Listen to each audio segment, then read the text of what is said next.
One quick question: you ever think about what's actually inside your phone?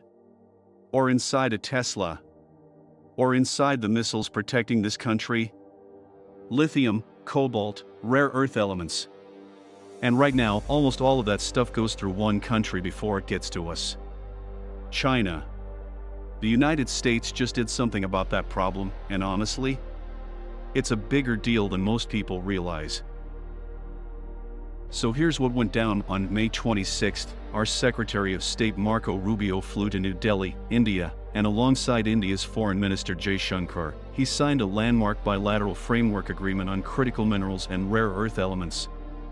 This happened at the Quad Foreign Ministers meeting. That's the strategic alliance between the US, India, Japan, and Australia.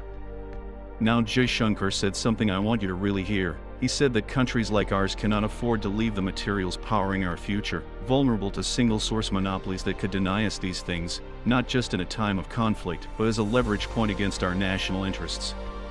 That is exactly what's been happening. China has been that single-source monopoly, and we've been letting it slide for years, but not anymore. Let me break down why you should care about this. Critical minerals aren't just some nerdy geopolitics thing. They are in everything you use every single day. Lithium, every EV battery, every home energy storage unit. Cobalt, the thing keeping your iPhone alive right now. Nickel, essential for the clean energy transition America has spent billions pushing for. And rare earth elements inside every semiconductor chip we make, every military jet we fly, every satellite we launch.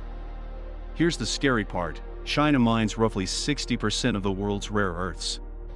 But here's the real kicker: they process nearly 85% of them. So even when minerals are mined in other countries, they often get shipped to China to be refined. That means Beijing has a kill switch on the supply chain for basically all advanced technology: phones, EVs, defense systems, semiconductors. If China decides tomorrow, we're cutting you off, we have a serious problem. That is not hypothetical, that is a real national security risk, and this deal is part of the answer. So why India? Great question, and this is where it gets really interesting. India is sitting on enormous reserves of critical minerals. We're talking huge deposits of lithium, cobalt, rare earth elements, largely untapped. India's government this year literally announced dedicated rare earth corridors, special hubs for mining and processing in 4 states across the country. But here's India's challenge: they have the resources but not yet the full technology and infrastructure to process them at scale, and that's exactly where America comes in. This framework covers everything: mining, processing, recycling, financing, and long-term supply chain management together.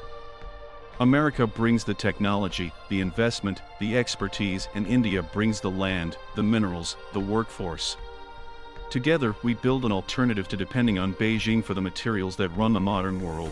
And look, this isn't just America and India. We're building the same kind of partnerships with Australia, Japan, Argentina. A whole network of trusted partners, so no single country can ever hold our economy hostage again. Alright, so what does this actually mean for regular Americans like you and me? A few things. First, jobs. When America builds out this supply chain with trusted partners like India, that means more processing, more manufacturing, more of that work potentially coming back here or going to allies instead of adversaries. Second, prices. Right now, part of the reason EVs and electronics cost so much is because China controls the supply and can manipulate prices. Diversify the supply chain, and over time, that leverage goes away. Third, and this one's big, national security. Our military jets, our missile systems, our communications satellites, all of them depend on rare earth elements. We cannot be in a situation where a potential adversary controls the materials inside our own defense systems. This deal is part of fixing that. Look, I'm not saying this one agreement solves everything overnight. These things take years to build out. But today was a real step, a concrete, signed-on-paper step toward America not being caught flat-footed in the resource wars of the future. And that's the kind of story I started Glitch Report to tell you. The stuff that matters, the stuff that affects your wallet, your security, your future, explained simply, so you actually get it.